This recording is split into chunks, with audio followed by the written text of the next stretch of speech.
Welcome home to USA Global TV and Radio, a place where dreams take flight, with authentic storytelling, diverse perspectives and meaningful conversations, where global stories unite and bridges are built beyond all borders. Discover world-class education, entertainment, hope and inspiration. Together, we're building bridges worldwide. Subscribe to our channel, USA Global TV. Download our app, USA Global TV. Be our guest or join our team. Visit usaglobaltv.com. Thanks to our founder and executive producer, Dr. Jacalyn Kerbeck. Music score by Yeffy Tang from Cloud Road Music. Voiceover artist Mike Porter. Creative direction by Paul Garcia. USA Global TV and Radio. Your home for global connection. All rights reserved. This video and its contents are the exclusive property of USA Global TV and Radio. Unauthorized use, duplication or redistribution in any form is strictly prohibited.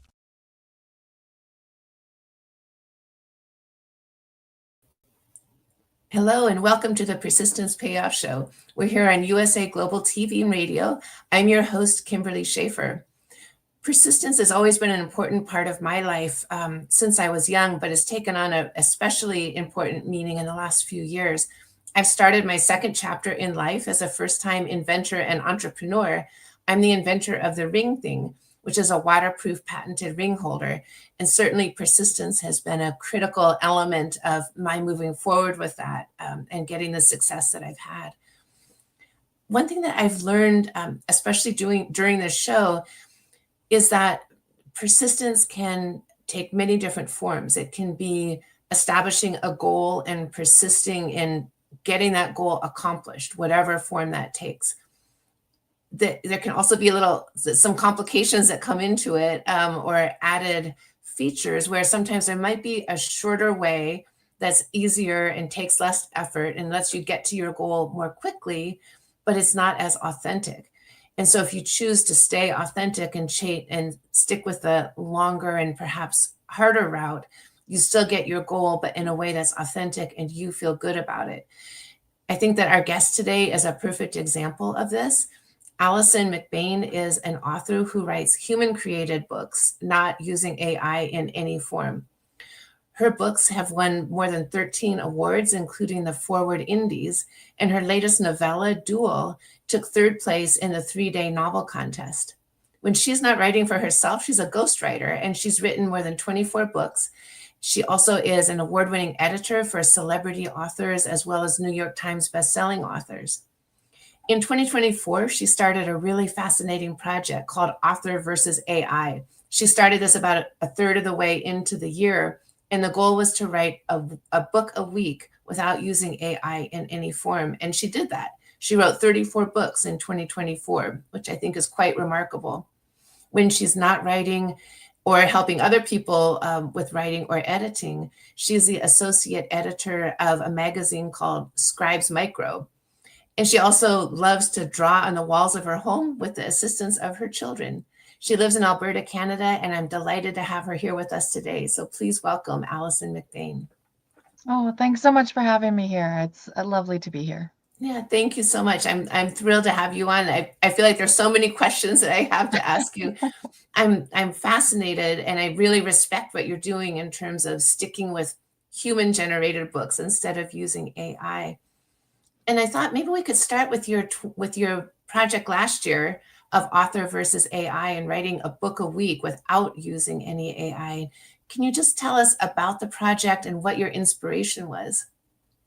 Well, when I first started conceiving of the project, that was when AI was just hitting the scene. And, I don't know if you remember the writer's strike in Hollywood. And that was one of the things that they were concerned about AI taking over their jobs. So it was on the tip of everyone's tongue. And of course, nowadays, 2 years later, this AI is omnipresent. It's in every aspect of our lives now. And it's still the conversation piece around the water cooler.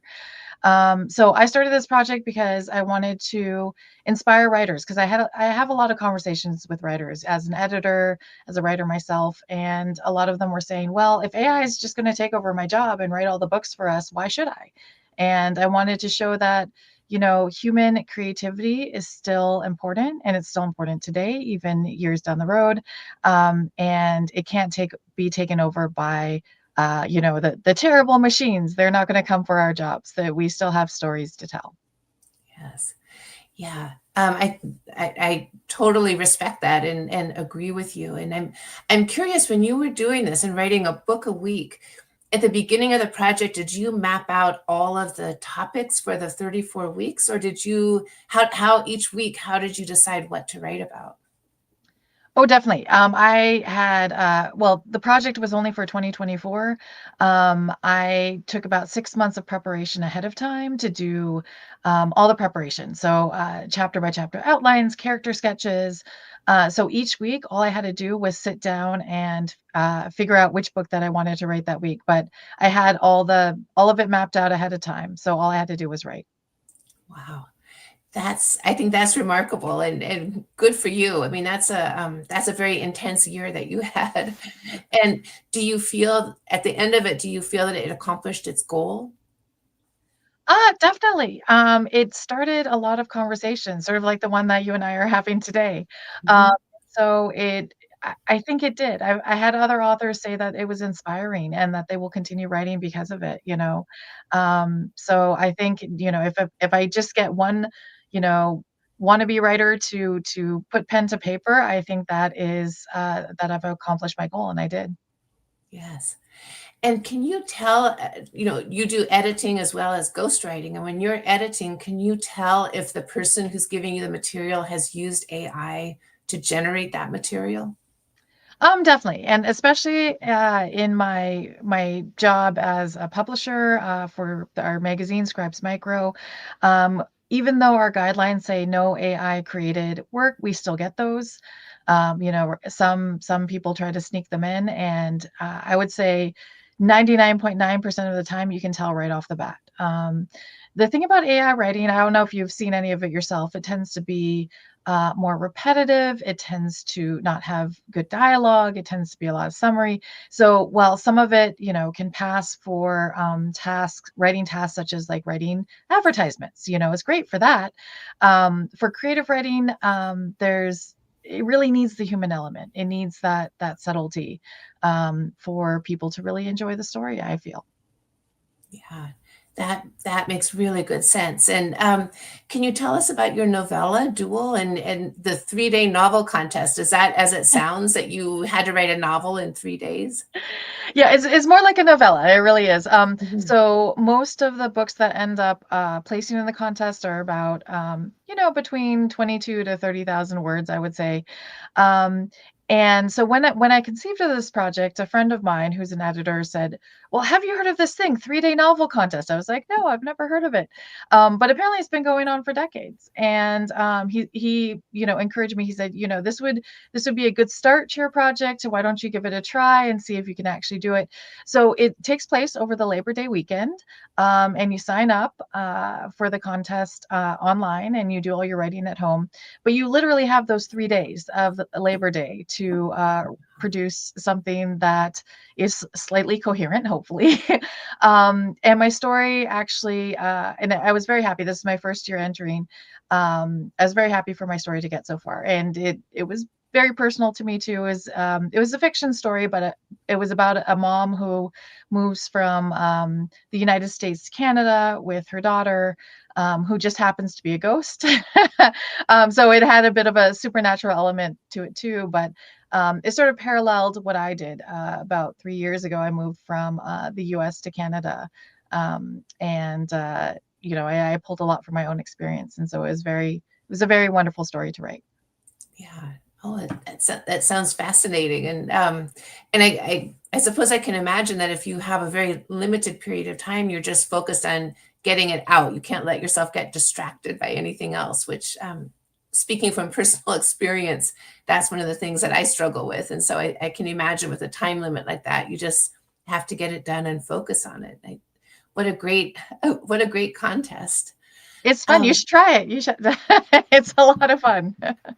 I may actually. It's in my previous life, I was a research administrator at the university, and so I wrote grants a lot. So I'm used to science writing and very factual writing. And I have been very intrigued about what about just writing in a totally different genre and just giving that writing butterflies and flowers to me as opposed to just facts and numbers. So that's so that leads me to one of my questions. So for me as a grant writer, I would just go back over things endlessly, like you know, just trying to get every sentence correct. And that can be a very painful exercise. And there's a certain point where it's just of no return. And I'm curious for you, when you're writing books, do you run into that? Or when you finish it, are you able to just say, okay, I'm done. I'm going to let this go and I'm not going to continue to go back over it? I feel like most writers and especially editors also are perfectionists at heart. So yeah, it is. I agree with you. It is hard sometimes to to let it go and not make that final revision. I don't know. I've learned, especially through my work as a ghostwriter, where you do have to meet deadlines quite stringently, that you have to aim for that deadline. So like, yeah, there's a point where you just have to let it go, whether you want to or not. But I do, the longer I've been writing, the longer I sort of edit as I go. So my first drafts tend to be fairly clean compared to what they were like a decade ago, where I had to do a lot more revision. So I think it's just part of the biz. Any sort of job that you have, whether it's a writer or, you know, chef or musician, you know, you get more comfortable with your groove the longer you do it. Yeah, I can imagine. And I'm curious to know, when you're doing ghostwriting or editing other people's work, do you find, are you also a part psychologist, because you're also dealing with whatever their story is and whatever their goals are? And so I'm curious how you balance that, you know, just with your writing skill. Sometimes the ghostwriting, I tended to work more with publishing houses, and they needed a specific thing in a specific amount of time. So, you know, I was working with people who worked with authors every day. For the editing, sometimes I work with new authors who don't know exactly what goes into the editing process and what it's like to work with an editor. So sometimes it does take a bit more guidance, I would say, and patience. But one reason why I so like to work with new authors is because they always have a fresh perspective and they always are so wonderfully enthusiastic about their work, and it just makes me enthusiastic too. So for every, you know, whether you're working with a new writer, whether you're working with a more experienced writer who's been in the business for a long time, there's always, you know, things to look forward to, things that I learn every single time I work with someone new, and I love it. How interesting. And I'm sure that you've inspired a lot of people, you know, just through your support and your encouragement. And I love, I love the part in your bio describing that you help people write in all genres, you know, how to write anything. And so can you talk a little bit about that? I mean, do you believe that people are uniquely gifted in certain areas, or do you believe that anyone could write in any genre? I think anyone can write in any genre. I've done it myself, and I've worked with authors in all genres. And I think it boils down to the fact that a good story is a good story. And partly the reason why we separate stories into genres is more for marketing rather than just because an author only has to stay in their lane. So it's helpful to the bookstore, it's helpful to the publisher where to put that book on the bookshelf. But good stories are all around. So it doesn't matter whether it takes place, you know, on a spaceship or if it's, you know, deep in a cabin in the woods. It can be a wonderful story. It's the characters that make the story, not the genre. Yeah, that makes really good sense. I'm curious to know how you began writing. Have you written since you were young, or is this something that really took hold later in life? Oh, definitely since I was young. Since I can remember, I've always written stories. Sometimes to my own detriment, especially when I was doing it in a class, like in math class when we're supposed to be doing sums, I was writing little stories in the margins instead of instead of actually doing what I was supposed to. I got in trouble quite a bit for that. But yeah, it was something that I always loved, and I always knew I wanted to be a writer. Life took me on a couple detours along the way, so I didn't have my first book published until uh, a little bit less than 10 years ago, I think. But I've always been writing even when I wasn't publishing, and yeah, and I will continue to do so probably until I can't lift my hands anymore and write down stories. But yeah. Yes. Well, and I saw that you in college that you majored in African studies, which is so fascinating. And did you also read a lot of African authors? Oh, definitely. Yeah. I love authors such as Nadine Gordimer. Um, uh, I'm blanking right now. Nguyen Mahfouz. I think he's a Nobel Prize winning author. But yeah, I always search out authors from all over the world because again, just like, there are wonderful stories in all genres, there are wonderful stories from all over the world. And, yeah, I wouldn't want to miss any of them. Of course I will because there are way too many books to read, but I'm going to keep on reading until I can't anymore. Yes. Oh, yeah, I think that's beautiful. And do you see that same creativity in your children? Oh, for sure. Oh my goodness. I actually just got back from my kids took an art camp down in Calgary, which is about 3 hours away from where I live. And yeah, they all want to be artists. They all have written stories. They do art. I love it. I love them being so creative. And I hope they continue to be creative for the rest of their lives. I feel like it just enriches your lives if you have something that, like, a creative outlet where you can express yourself in ways more than words. It's fabulous. Yes. You also have an active blog. And for you, when you're writing blog pieces, how is that different than writing a book or a novella? Well, it's more like what you were saying. Like it's sort of factual writing, like it's sort of reporting on what's going on. I don't tend to write super exciting blog posts, I guess. I guess I save a lot of the creativity for my fiction writing.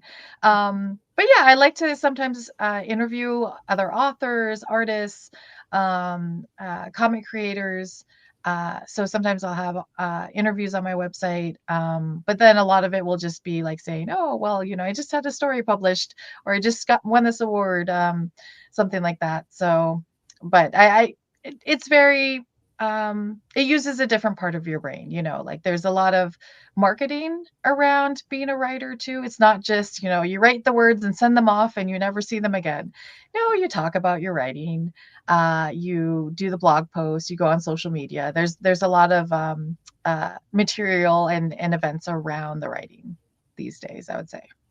Yeah, that makes sense. And is there a lot of discussion in the writing community about AI? Are there people who feel that we should let AI take over more of the writing? Or do most writers feel the same way as you, that it's better to be authentic and have human generated books and stories? Well, it's still something that is under discussion, very much so. There's a lot of writers who are very against it, because a lot of the reason why we write is because we love to write. We love stories. We love to read other people's stories. So that taking away that human element of it sort of defeats the purpose for a lot of us. But it is also a tool. AI is a tool, and it can be used like any other tool. It can be used as I mentioned earlier to write maybe ad copy. So if you're trying to think of one line to sell your books and put an ad on Facebook, it can be useful that way. Some people do use it for blog posts. Some people use it. I know one author who has plugged in his whole book into AI and asked it for a summary so that he can use that maybe for the back of his book or send it out to agents. So there are different ways that it can be useful to authors that doesn't, to me, and to other authors, doesn't compromise the integrity of a project, as long as you're not using it for the work itself. I think that is something that writers are starting to incorporate into their work, as long as they're not actually doing it to write the book itself. Yeah, that makes sense. To use it as a support tool Exactly. rather than a primary tool. Mhm. Yeah, that's interesting. And how do you, when you move forward, like, are you working on a new book or novella right now? And as you look ahead to pieces that you will be writing, how do you find your inspiration? Is it just things that come up during life and you say, oh my gosh, I'm going to write a book about that? Or do you plan it out a little bit differently? I generally plan it out. Again, a lot of it might just be for what a submission call is. I might gear something since I write in all genres. I'm constantly looking at, oh, you know what, I would like to write a story in this genre right now. Um, but some of it is, last year I wrote a lot of books. So this year is more a year of editing. So while I'm writing some short pieces and for magazines or submission calls, um, I'm less working on larger pieces other than editing my own work and getting all the books from before out there to publishers and contests and seeing where those take me. Yeah. That makes sense that you need a little break because you're right. You did a lot of writing last year, 34 books. That's quite amazing. So, do you have a favorite genre, or are they all equal? Oh man, I have to say I do have a favorite genre, or maybe a couple favorite genres. Mhm. So I really love writing fantasy. There's something about it. Ever since I was a kid, I would devour all the fantasy books. Like I loved magic and dragons and unicorns, all of those things as a kid. And I sort of never outgrew the love of the fantasy genre. Now I do much more with it. Like I love urban fantasy. I and other world fantasy. So I can definitely delve into all the different aspects of it. But I'd say it has a special spot in my heart. I also like romance. And one genre that's really hot right now is romantasy, which combines the two. And I'm like, oh man, sign me up. Oh, I love that word, romantasy. That's Exactly. fantastic. That's a good yes. Yeah. And have you ever thought about turning one of your books or novellas into a movie? Oh my God, I would love that. That would be fantastic. Or maybe a Yes. miniseries. Mm. My last book was an alternate history, and I feel like probably a movie wouldn't have enough time to sort of explain all the world building in it. But a whole TV series might not, might there might not be enough material for it. So like a miniseries, that would just be like maybe 5 episodes or something, would be fantastic. So yeah, I would love to see it. Of course, then you get in the whole discussion of like, well, who would play whom? Like, Yes. right? Which is sort of fun to imagine too. Yeah, I could imagine that happening just with the diversity of your background and your work. Like you're a writer, but you're also an editor and a teacher and a ghostwriter. And so I could see those things all coming together really nicely to write something like a series or a movie that would draw from all of those areas. Oh, that So would be fun. Yeah. I mean, yeah, if anyone ever approached me and said, "Hey, we'd like to turn this into a movie," I'd be like, "Sign me up." I'm ready. Yes. Yeah. And you mentioned that you moved to Canada about 3 years ago. Do you find that that's had any impact on your work or your accessibility? Or now that so many things are done by Zoom and remotely, I could imagine it doesn't really matter where you live, but I'm curious to know if you found any difference in accessibility by moving to Canada. Not especially actually. Before that, I lived in Connecticut, which is sort of, it's close to New York. It's I like to always call it a mecca for writers. There's so many writers, like, throw a stone, you're gonna hit a writer in Connecticut. Um, and so I had a wonderful community there, and I still, of course, stay in touch with many of them. It's a fabulous place. I love it. And so it was sort of starting a whole new adventure, and I don't think I would have done it if the pandemic hadn't happened. Like we all went remote. I was homeschooling my kids for a while, and it just felt yeah, and I'm sure other people can relate. It just felt really claustrophobic being there still. And I was born in Canada. I was like, you know what? If I was ever going to make a change, now is the time to do it. And so I moved to my home province, the province I was born in. And I just loved it from the get-go. There's such a wonderful and vibrant writers community here too. So it felt like just stepping from one wonderful, beautiful location to another. And I found my people, I found my writers, and artists. So like I feel like I really lucked out in where I ended up. But it is right now, everything is super accessible. You can be on Zoom, you can there are a lot of in-person things that have blossomed after the pandemic. People want to see each other. And yeah, I think it's, again, I like to describe the age we live in right now as sort of the golden age for publishing, because there's so many avenues to getting your work out there. There's so many, groups, literary conventions. Everyone really loves writers and literature. So I think it's wonderful. Yeah. Oh, that sounds great. And it also sounds like what a great move, that you, and it's so interesting because so often we get those inner sort of whispers about, this is something I should do. And it's easy to ignore those. And it sounds like you really listened to that as being the right thing for you. And it's turned out really well. So Yeah, yeah, definitely. yeah, kudos to you for that. And I'm curious about editing. And it sounds like you do some very high profile editing with celebrities and New York Times bestselling authors. How did you add that to your repertoire to move from being a writer to also being an editor? How did that happen? Well, it sort of went hand in hand. I like to say that I came by editing legitimately because my mom actually for years was a copy editor for a newspaper. So, when I was growing up, we always were corrected in our grammar when we spoke. If someone says, "How are you?" You don't say "I'm good." You say "I'm well." So I do say "I'm good" right now when that question is asked because it's in the vernacular. But yeah, so I grew up with very, very proper English, I would say. So it seemed like a natural step. So when I was younger, I started taking on smaller copy editing jobs, and it just sort of grew from there.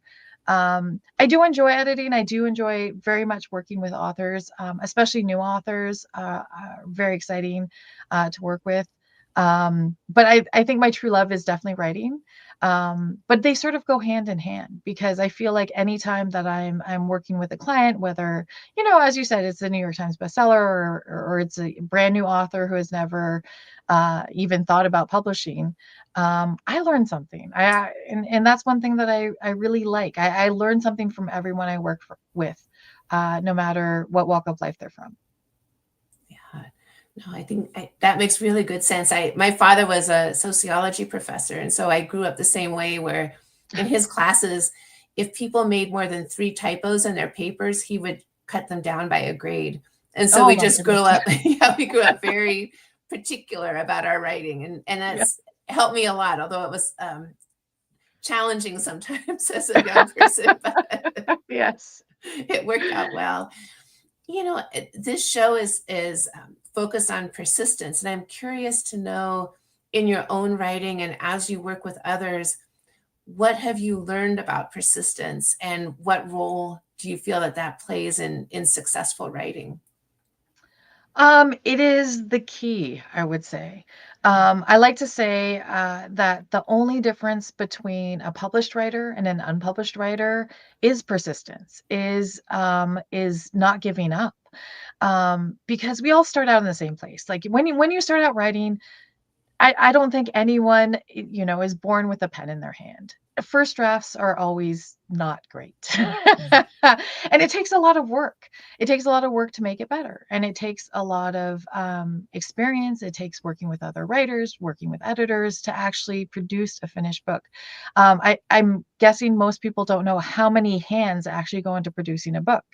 And it could be dozens. It could be dozens of people who, even though the author's name is the one on the title, there are lots of people involved behind the scenes. So essentially you just have to believe in your work, and the first thing that you write is not always the way that is going to end up on the page. But you are your own best advocate as a writer. You are the one who loves your work the most as a writer. So you have to just keep on believing in yourself. Yeah, those are it's great words of advice. And do you have a method for yourself, like for your own inner talk when you're writing a book or working on a project? Do you sometimes go down a rabbit hole of, this is awful, I'm not going to be able to finish it? And if you do, how do you talk yourself out of that? Um, More so when I first started writing. I didn't know if some of my stuff was good. I didn't have an audience then. I didn't have people helping me because again, writing, the first part of writing is very solitary. It's you and your computer or you and your notebook. So you don't have someone saying, "Oh yes, this is good," or "Oh no, please rewrite this. This is terrible." Um, so just really uh, continuing and believing in what you're doing. And sometimes you'll write something and you'll be like, oh, this really sucks. You'll put it to the side, let it sit, maybe for a month, maybe for 2 months, maybe for longer, and then you come back to it. And you can look at it with fresh eyes, because one of the hardest things about editing your own work is really the fact that you're too close to it. So the only thing that I found that allows me to sort of like step back from my work is literally time, to step back, get some distance from it, maybe work on a different project in the middle, and then come back to it and be like, oh, okay, this part is good. This part needs work. And I can do this. I can finish this. So this is one reason why I like to work on a lot of projects. Why, even though I'm a fast writer, I might write something, let it sit, and then come back to it and start editing it. Yeah, thank you. That makes really good sense. Very wise. It is true that I've had that happen also, where you read something 9 times and then you give it to someone else and they find 2 typos in it that you didn't even see because you've seen it that Exactly. many times. And so, yeah.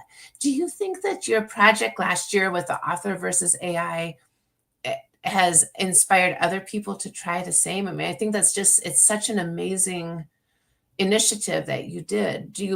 I guess it's a two-part question. Number one is, do you think that you'll do that again? And have you seen anyone else also try to do that? I haven't seen anyone do 34 books. I had along the way, I did again talk to a lot of different authors, and they said that they were inspired to do something similar. Maybe not in a week, but a book in a week, but a book in a month, maybe, or like NaNoWriMo. So yeah, it definitely inspired a few people along the way, which I was thrilled about. I was thrilled to hear people let me know that, yes, you know what, I've never written a book before, but this has given me the impetus to try. And that's the most we can ever hope for. Yes. Yeah. You have such great experience and insights. Do you also teach? Like, do you teach either in schools or at seminars or conventions? I just think you would be a wonderful instructor. Oh, thanks so much. I've done workshops, I've done talks. I've never been a full-time teacher. My sister actually was for a number of years, and I come from a long line of teachers. So maybe it's something in the blood. You never know. Yeah. Yeah. I think your insights are really helpful and inspiring. So I could see that for sure. And do you do most of your writing at home, or do you find that, some people prefer to go to a coffee shop or go off to a retreat house to do their writing? Are you able to write anywhere, and do you have a favorite spot to write? Well, I do have an office that I write in, and it's great because it's sort of separate from my house. So my kids know because I do write from home quite often. If mom's in the office, unless you're bleeding, probably don't disturb her. But yeah, I can write anywhere. I've written in coffee shops, I've written in groups, I've written, on the road sometimes, like, hotel rooms. So yeah, I'm happy. Once I sink into the story, I'm only in the story. It doesn't matter what my surroundings are. Yeah. Oh, I like that. And do you get inspiration in the middle of the night sometimes and like get up and write, or are you able to hold that until do you have a designated time to write every day? I love the mornings. Well, actually, most of my most of my writing schedule sort of parallels the school day because I have 3 Mm. kids. So a lot of it is, okay, the kids go off to school, I sit at my desk, maybe have lunch, and then when they come home from school, well, I'm sort of done writing. That's about the time limit I got. That would do it. Yeah, that would be a busy life with Yeah. 3 children, and I love that you draw on the walls with them. I think that's fantastic. Oh, it's so So, much fun. yes. Well, we're nearing the end of our time, and I'm so enjoying talking with you. I wonder if you could tell us how people can connect with you and learn more about your work. Oh yeah, definitely. I have tons of social media, but it's all on my website. You can find, including my email if you want to drop me a line. AlisonMcBain.com. That's Allison with one L. And so yeah, feel free to reach out if you have any questions about anything from this podcast that I didn't answer. Feel free to reach out. I'm happy to chat all the time. Right. Wonderful. And can people find your books in most of the usual places, or is there a particular place that they should look for your books? Oh, definitely. Yeah, they're on all the platforms. Okay. Order them from anywhere. All right. Super. All right. And are there any last thoughts that you'd like to share before we wrap up? Oh, definitely. I just want to say thank you so much for having me on. It was so lovely to speak with you. And yeah, I love the idea of persistence because it really is anything that will lead you onto the path of success, whether it's what I do as a writer and editor, but any sort of profession. You just have to believe in yourself, and that is the number one thing that I hope people take away from our conversation. Yeah. Oh, thank you. That's beautiful and very powerful. So thank you. I'm coming away inspired from our conversation. So I appreciate that. Yes. Thank you so much. And I'll definitely be looking out for your next books. Awesome. Thank you. All right. Thank you. I end every show with a quote about persistence. And usually the quote fits very well with the conversation, even though I don't know ahead of time exactly how the conversation will go or what we'll be covering. And so today's persistence quote is similar. I think it fits perfectly with our conversation. It's from Angela Duckworth, who said, "Success is the result of persistence, not perfection." And I think that's absolutely true and fits really well with what Allison was saying as well. What an inspiring conversation. So thank you, Allison. If you'd like to reach me, you can find me through a couple of different ways. My website is ringthing.com. That has all of my contact information, and you're welcome to reach out to me through there. My email is kimberly@ringthing.com. And I would love to hear from you about any thoughts about the episode, any suggestions that you have for guests, any feedback that you have. All of it is welcome. So please don't hesitate to reach out to me. We're here on USA Global TV and Radio every other Tuesday at 12 o'clock Pacific time. And I would just like to thank USA Global TV and Radio and also Dr. Jacalyn Kerbeck, the founder of the platform, for giving us this opportunity. Thank you so much, and I look forward to seeing you next time. USA Global TV and Radio, home of the YouTube Silver Creator Award, proudly presents Just the Thing for Your Ring, introducing the patented Ring Thing. Your premium personal ring holder to keep your ring safe, nearby, and avoid loss. The Ring Thing just got smarter. Add your logo and an NFC tag that opens to your website with one tap. Waterproof, inner padding, and now a forever business card. Just the thing for your ring. Scan the QR code seen here to learn more about Ring Thing or place your order. Follow Ring Thing on Instagram at ring_thing_ or go to our website ringthing.com.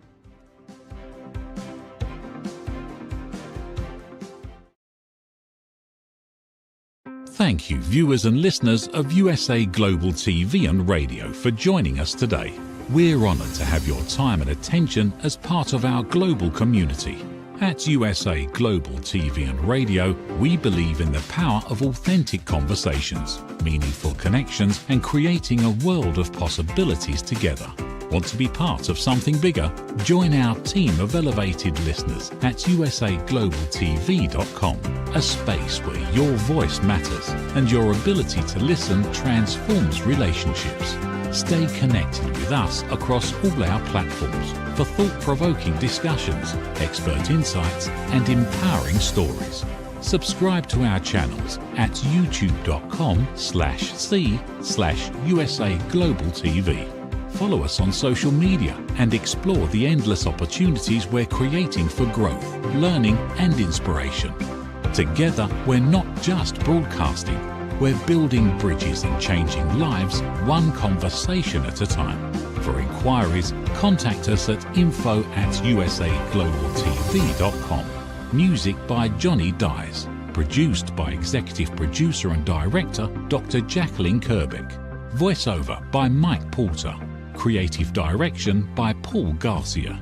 All rights reserved. Copyright 2025. Visit usaglobaltv.com to view our full terms and conditions.